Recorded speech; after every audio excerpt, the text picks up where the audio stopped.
What a time to be alive. Welcome to the call, another Monday here with the family. I'm excited to be here as I am each and every single week. Y'all already know. Shout out to everybody that showed up or tuned in to David's event this weekend. I'm still in the moment. I still got my little light blinking.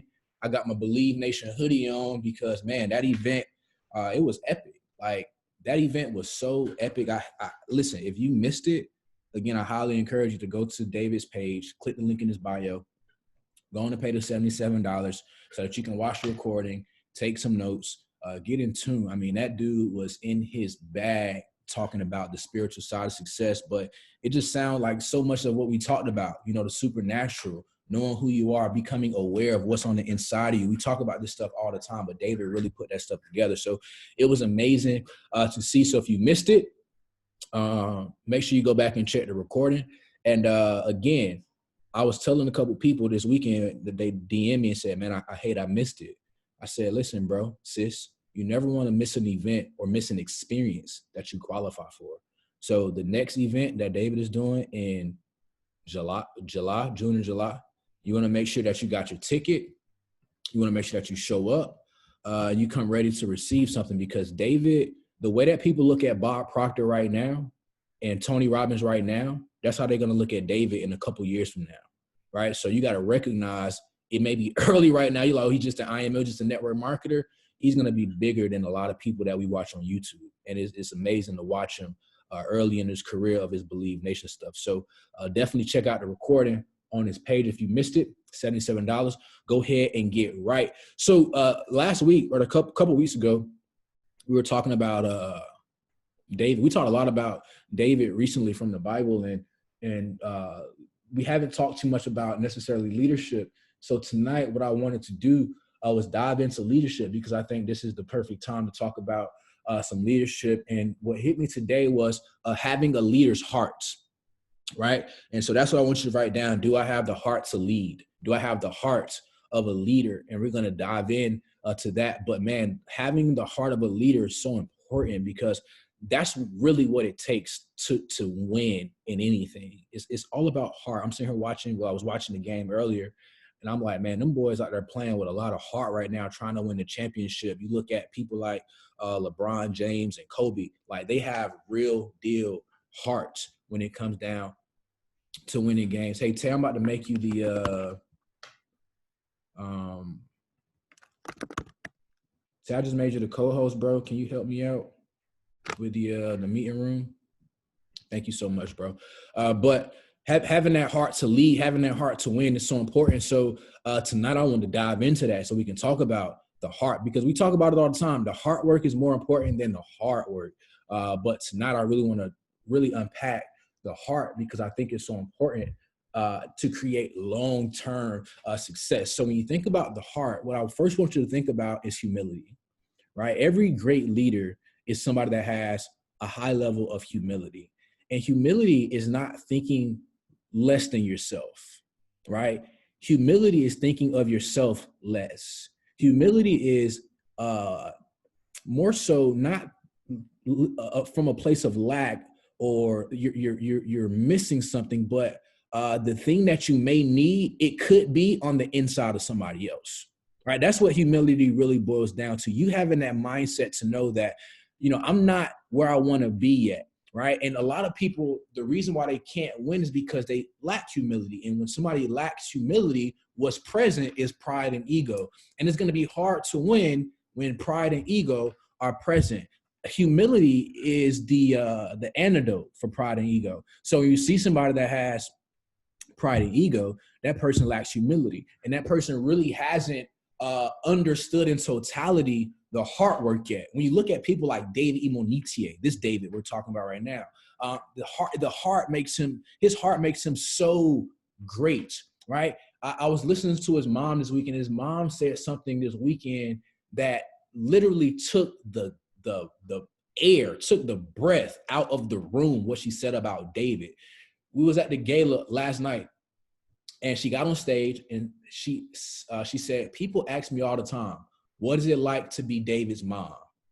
And what she said floored me. She said, I feel like Mary, the mother of Jesus.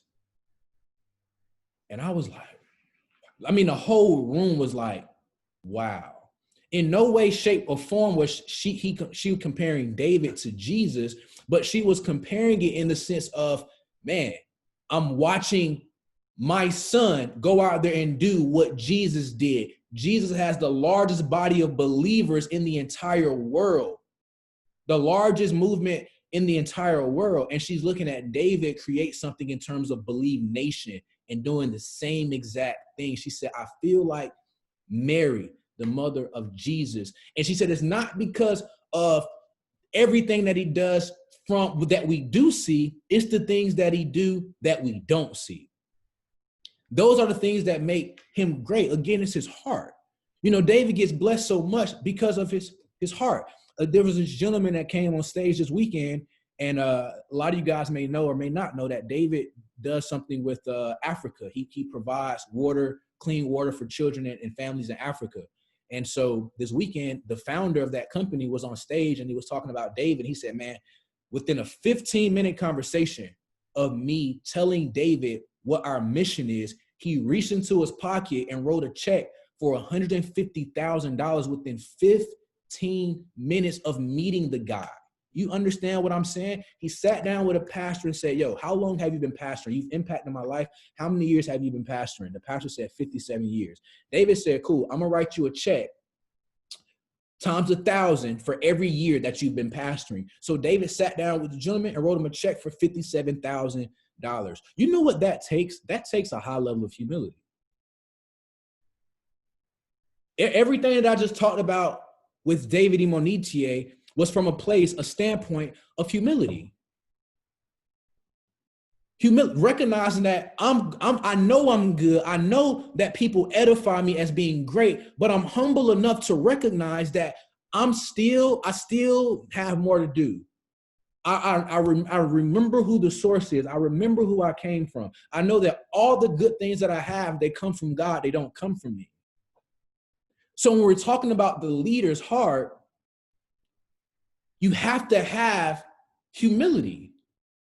It's like a non-negotiable if you have to have humility. You got to be willing to learn, but also you got to be willing to change. See, the person that David Imonitie was 15 years ago isn't the same person that he is today. And he recognized that, again, I don't have the things that I need that are going to get me to the next level. So there's voices, there are people that I have to submit to, there are people that I have to listen to. Because if I don't, I'm going to run the risk of becoming prideful and egotistical. That's what I'm going to run the risk of doing. And see, anytime pride is present, humility, they can't coexist. Pride and humility can't exist at the same time. You have to lack one to have the other. So when humility is present, pride can exist. But when pride is present, humility can exist. And when we're talking about having the heart of a leader, having the leader's heart, humility is the first thing that you got to have when you're in a position of leadership. You got to have that level of humility to recognize that I still have more to do. You got to have that humility to recognize that I'm still not where I want to be. No matter how much I get edified, I still got to recognize that I'm not where I want to be. No matter how great, something just dropped in my spirit. Thank you, God. Because he said, he just told me, he said, you can't talk about humility without talking about my son, Jesus. Because here's the deal. If you pay attention, every time Jesus did a miracle in the Bible, he always went back to go see the Father. Before he did some of his greatest miracles, he was with the Father. He was with the. Now you got to ask yourself, why would he do that? Because if he doesn't go back to the Father, if he doesn't go back to the source, and he just listens to the applause of people, pride can easily.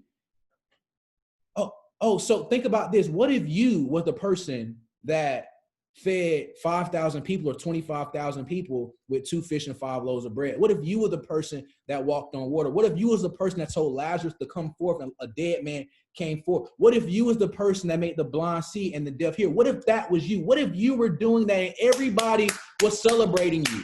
What if you were the person going chairman and breaking chairman every 6 months and everybody's celebrating? If you don't have that level of humility, pride will creep in, and pride always comes before the fall.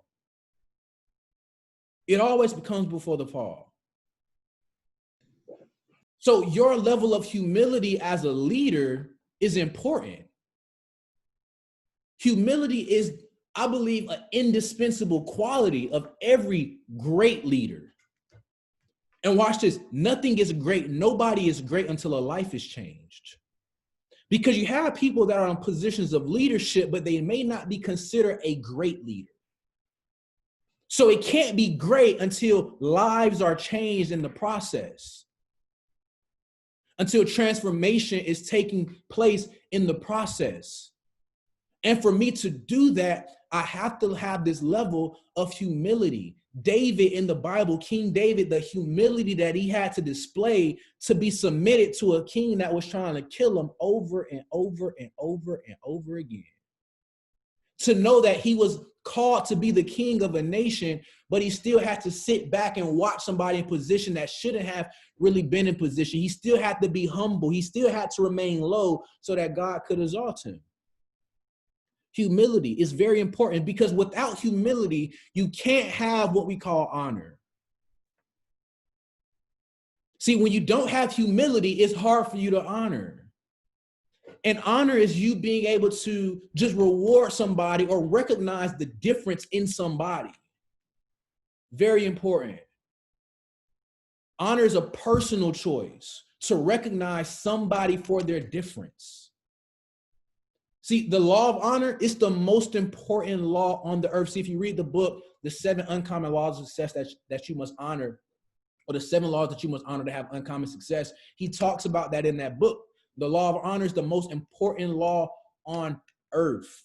When you look at the 10 Commandments, right, the first 4 laws were about honoring God. The next 6 commandments were about honoring people that are around you. So the law of honor is so important, but when I lack humility, I can't honor. And again, honor is that personal choice to recognize what somebody has, the gift that somebody has, the calling, the skill set that somebody has. And so when I think about King David, he had both of them. He had humility, and because he had humility, he was able to honor somebody that was trying to kill him. Even when David was in position, I need you to really get this. Even when David was in position to kill the person that tried to kill him on multiple occasions, even when he was right there, I mean, he got so close to him that he was able to cut the hem of his robe. That's how close he was. And he still didn't kill him. And the reason why he couldn't kill him is because he recognized the difference. He was willing to honor and say, well, I can't touch the person that God anointed. Even though this dude tried to kill me, I can't kill the person that God anointed. I can't hurt the person that God put me under to follow for a period of time. I can't do that because I honor him. And I honor God because God put him in position. So when we're talking about having the heart to lead and having the leader's heart, humility is very important. Honor is very important. You got to honor up, you got to honor down, you got to honor all the way around. Honor is so important. It's the most important law on earth when we're talking about leadership, because you're going to have to honor people in your organization. You're going to have to honor the people that are helping you. You're going to have to honor people that are in your cross line, honor people that are in your sideline. Somebody asked me the last time David was here in Atlanta, Or he came to my house. Somebody asked me and said, bro, how did you get in a relationship with David? Like, how did you get so cool with David? I said, bro, I've been honoring David from the time that I met him. Legit honoring David. I remember when we had an event in Houston, Texas, the couple days before the event, I went to a trophy shop and I bought trophies for Chad Thompson, my personal mentor, who signed me up in his company. And I also went and bought a trophy for David. And on the trophies, I thank you for your constant leadership and mentorship. And I gave them those trophies in front of 2,000 people on stage because I wanted to publicly honor them for what they'd done for my life. And at that point, I had only been knowing David for 6 months. But he had done so much for me from me listening to his audio tape all the time, I was willing to honor. And from that standpoint, I've been honoring. Because again, I'm able to recognize the difference on Chad's life. I'm able to recognize the difference on David's life. So I'm willing to just honor because I understand that if I keep honoring, the things that are on their life will find a way to get on mine.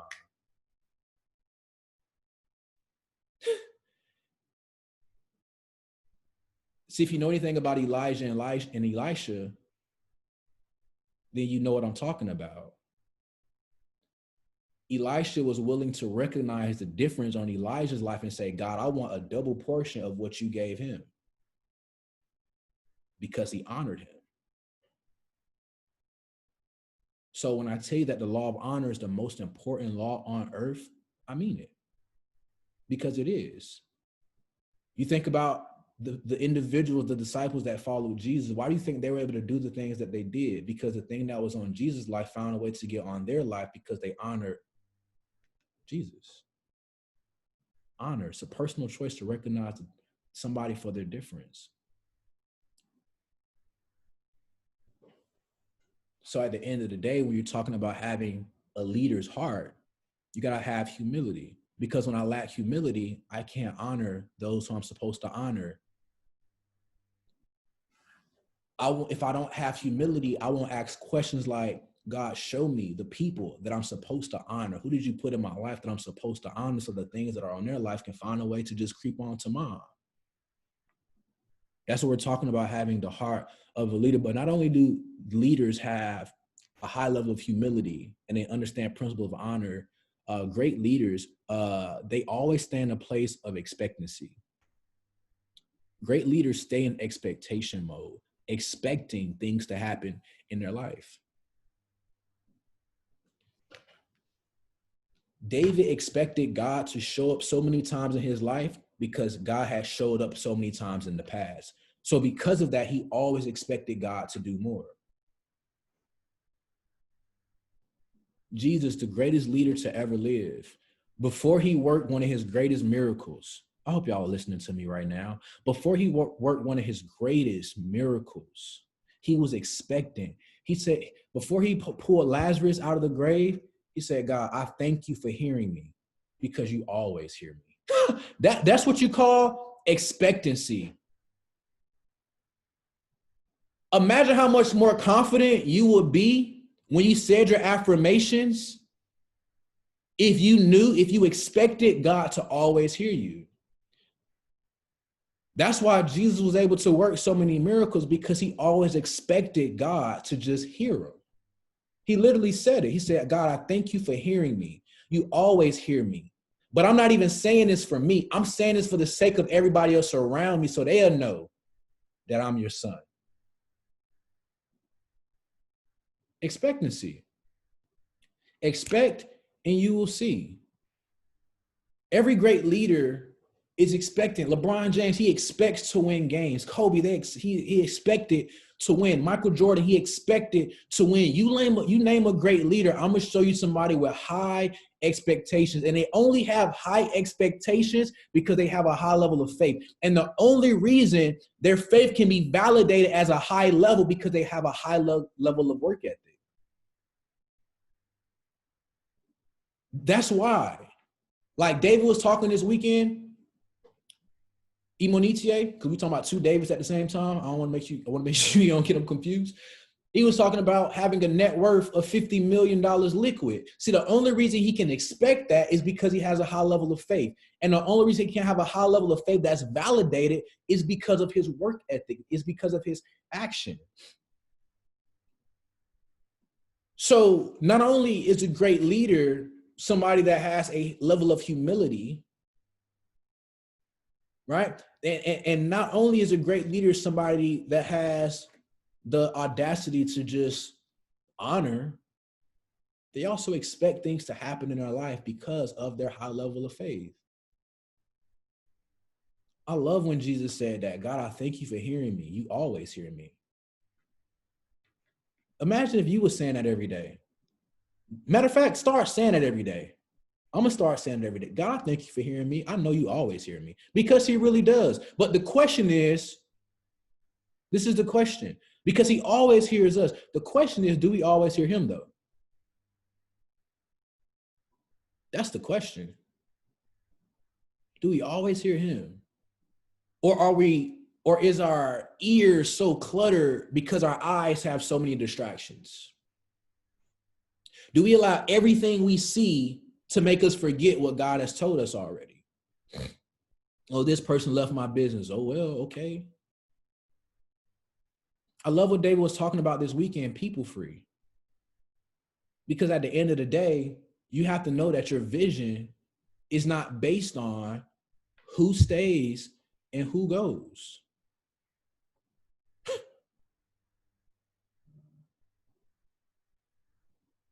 Had a conversation with one of my leaders today, and they was talking about people who's leaving. I was like, all right, bro, cool. We both agreed, like, oh well. Like, oh well.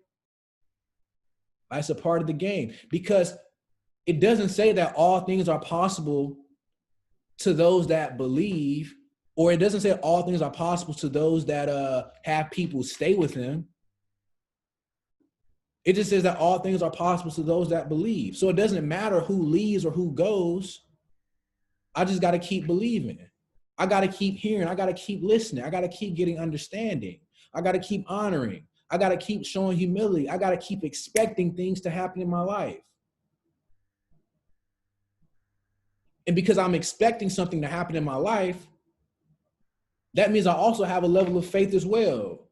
Because it's like an airplane. You can't have a plane with one wing. Does that make sense? So you can't just have expectation with no faith.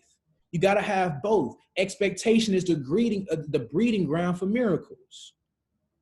Expectation is the breeding ground for miracles. So every great leader is expected. They expect things to happen in their life. They expect good things to happen in their life. They expect to win games. They expect to win championships. Why? Because they're leaders and they have the heart of leaders. And that's what they do. They expect. But not only that, they also have a positive mental attitude. Your attitude determines your altitude. And that's the only thing we can control. See, it's 2 A's that I want you to write down: attitude and activity. Because as a human being, but more importantly, as a leader, these are the only 2 things that you can control. I can control my level of humility. I control my level of honor. I can control how expectant I am for things to happen in my life. I can control my attitude and I can control my activity. I can't control who leave. I can't control who get on calls. All I can do is do the call. But see, this is the thing. I never count the numbers. I never count the numbers. I can never focus on the numbers. You want to know why? Because if I count the numbers, I'll always be limited to the numbers that I count. If I focus on the numbers, I'm going to always be limited to the numbers. Because when I'm looking at this car right now, I don't see the number. With my vision, I see me doing exactly what I saw David doing this weekend. And everything, and I've talked about this before, everything that I'm doing now is practice because I know where I'm going. So I don't count the numbers in the back office. I don't count the numbers on calls because I'm expecting to go somewhere else. But what I control is my attitude and my activity. Because some people, they look at the numbers and their attitude changes and their activity changes. But when we're talking about having the leader's heart, I gotta have a positive mental attitude and I have to stay in activity mode. I gotta stay in action mode. And I can't allow what I see to make me forget what I'm supposed to be speaking. And so many people, they allow their current situation, their current circumstance to change up the language, to change the confession. You can never allow what you're going through, what you're in, to change the confession, to change the verbiage, to change the wordplay. You can't. And you can't allow what you see with your eyes to make you change your activity. You just got to keep doing it anyway. You keep showing up anyway, because you never know who's going to be affected by it. I can't even count on my hands, my toes, Keegan hands, Keegan toes, Sydney hands, Sydney toes. How many people came up to me this weekend and said, bro, I thank you for putting your calls on YouTube for free.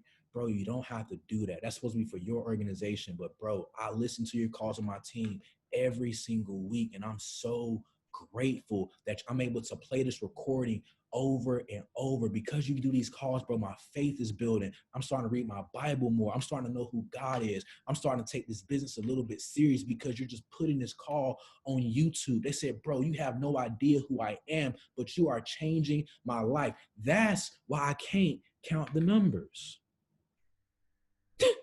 That's why I can't count the numbers, because I'll be limited to what I count. But see, if I just have the right attitude and I just do the work, I just do what I know I'm supposed to be doing, then the right people, they just gonna catch it. The people that I'm called to, that I'm assigned to, the people who has an ear for my voice,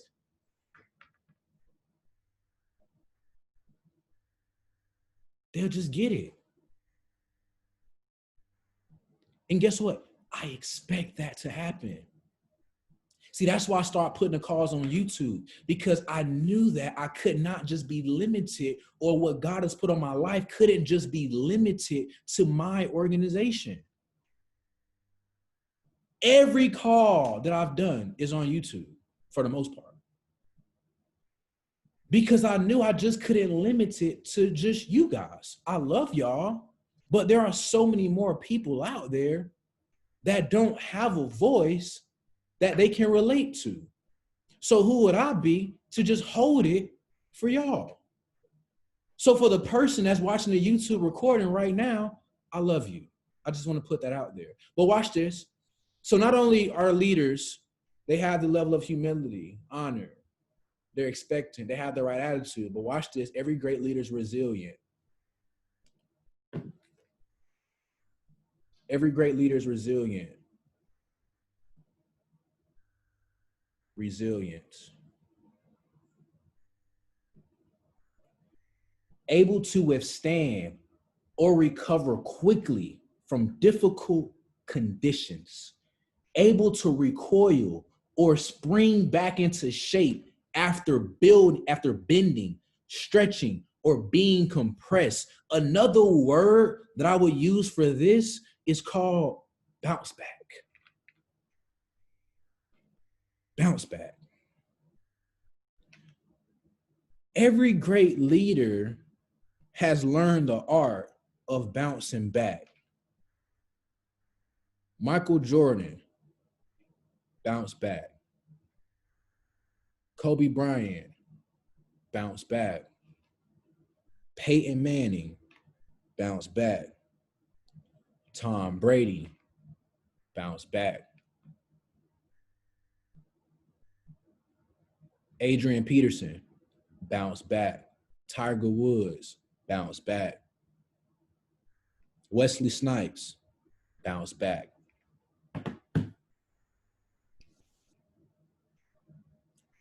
What's my man name from Iron Man? I forgot his name, but Iron Man, bounce back. King David, bounce back. There you go, Robert Downey Jr., bounce back. Samson in the Bible, bounce back. Thank you, God. Jesus, bounce back. Went in the grave for 3 days.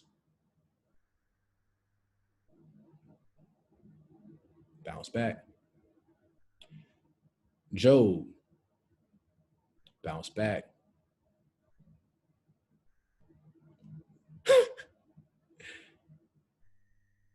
So leaders, the leader's heart, having the heart of a leader is one with humility. They honor. And again, honor is the ability to just reward somebody for their difference, recognize the difference, recognize that, oh, that person, they have a grace in their life. That person, they have a skill set that I don't have. Because watch this. Your mentor, you haven't been where they've been. But watch this. They've been where you are right now. That is enough for you to honor because there's a difference right there. See, you ain't been where B. Burrell been, but she's been where you've been. You haven't been where JVL's been, but he's been where you've been. You haven't been where Gio's been, but he's been where you've been. So that enough is alone to just recognize the difference that I haven't been where they've been, so just let me honor. But if I don't have a humble heart, a heart that has humility, then I won't honor. Great leaders are expected. Positive mental attitude. They stay in action mode. They understand they're in constant control of their attitude and their activity. And then they're resilient. They have the ability to bounce back after pressure. They don't stay down. They just bounce back. Like, can you imagine if Jesus didn't bounce back? What if he just stayed in the grave? Think about that. Like, what if Jesus stayed in the grave and he just chose not to be resilient, chose not to bounce back? Think about if David Imonitie, Alex Morton, think about if Chris Terry chose not to bounce back after the company was facing issues the first time back in like 2014, 2015. What if he chose to stay down and didn't recoil after pressure and bounce back? This call probably wouldn't be happening right now. So you got to understand, having the heart of a leader, it's about you being resilient, AKA being able to bounce back after pressure. Oh, some people left my organization. You bounce back. I'm facing adversity in my life. You bounce back. I just deranked. Oh, guess what? You bounce back. I just lost my car. Guess what? You bounce back. I just lost a relationship. Guess what you do? You bounce back. I got to. Why? Because I'm a leader. And that's what leaders do. They bounce back.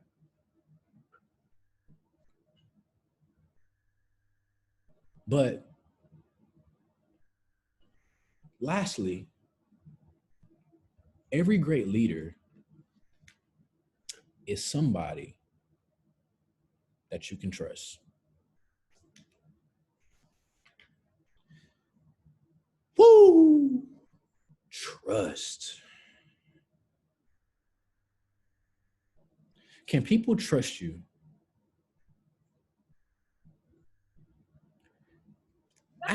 Ask yourself that question. Can people trust me? Am I reliable? If I say I'm going to do something, if I say I'm going to be available, if I say I'm going to be here, if I say I'm going to be there, can I be trusted? Because having the heart of a leader, you got to be trustworthy. You got to be trustworthy. So ask yourself that question. Am I trustworthy? The definition of trust says belief in the reliability, truth, or strength of something or someone. Are you reliable? Again, are you accountable? Can people trace you? Can people see through you? Because transparency is key for trust. See, if I can't trace you, if I can't see through you, then I don't know if I can trust you. Every great leader is trustworthy.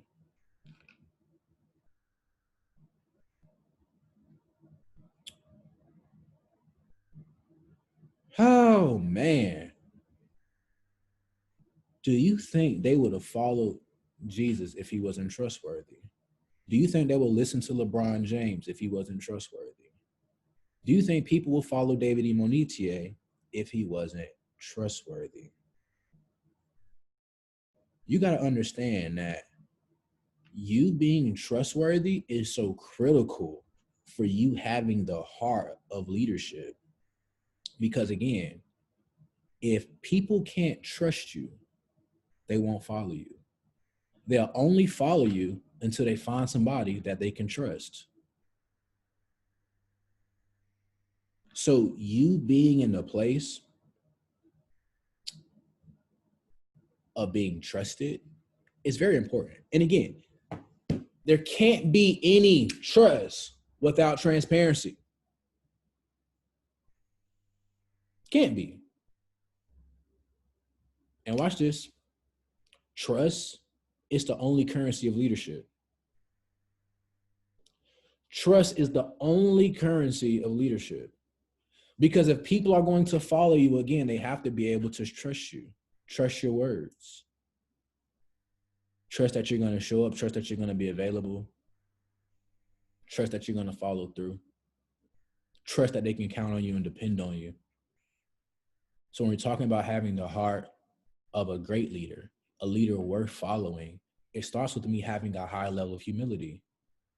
Because if I don't have a high level of humility, I can't honor. I won't be able to honor the people that's helping me. I won't be able to honor the people that I'm helping. I won't be able to honor the people that are next to me and beside me. And honor is the most important law of this earth. And then I got to stay in expectation mode. Expect great things to happen in my life. Expect great things to happen for the people that I'm connected to.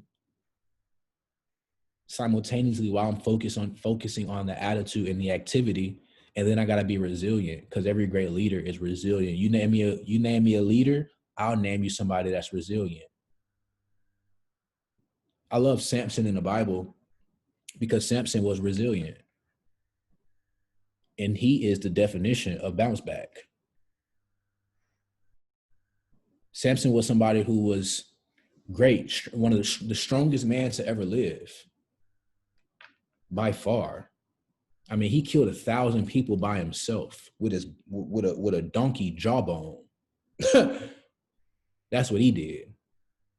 Read your Bible. Donkey's jawbone. XRP moving right now, by the way. Donkey's jawbone. But then he lost all of his strength because he wasn't supposed to cut his hair, because his hair was his strength. But his hair wasn't really his strength when you really think about it. His hair, him not cutting his hair, or him agreeing or knowing that he wasn't supposed to cut his hair, that was more so him having faith that if he kept his hair, then he would keep his strength, because God told him that his strength was in his hair, but his strength wasn't really in his hair. His strength was really in his trust. Dang, I just unpacked that thing. His strength was really in his trust. But then he lost his hair.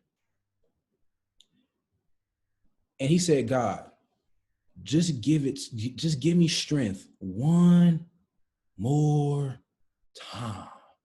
Just one more time. I need to bounce back and take care of the people that I'm supposed to take care of. The same people that ridiculed him, killed him, talked bad about him, tried to kill him, talked bad about him, cut his hair, all that. I just need to take care of them people. I just need to take care of, I need to kill all of them. So just give me strength one more time. And guess what? Because he expected it, God gave him that strength one more time. And he killed more people in that one day than I believe he killed in his whole little story. That's what you call being resilient. That's what you call bouncing back. But then that trust word, Jesus was the greatest leader to ever live. And one of the reasons why he was the greatest leader to ever live is because people could trust him. People could trust his word. We're talking about the heart of leadership right now. And I can't think of a better leader to compare anything to except the greatest one to ever live.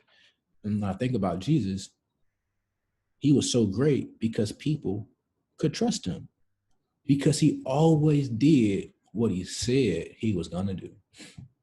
And his word never lied. It never one time came back void. And because people could see through him, because people could trace him, people were willing to just follow him. And it's led to the biggest movement in human history. And it started with just trust. So understand, when we're talking about leadership, leadership is very spiritual. Everything is pretty much spiritual, but when we're talking about leadership, it's very spiritual. Humility is spiritual. Honor is spiritual. Expectancy is spiritual. Attitude is spiritual. Resiliency is spiritual. Trust, spiritual. You can't see any of that. So when we're talking about having the heart of leadership, you got it. That's the game. And so now it's on each and every single one of us to make it. Somebody said, yeah, he just spelled heart. Thank you for putting that together. Yep, that's I broke that down. Yep.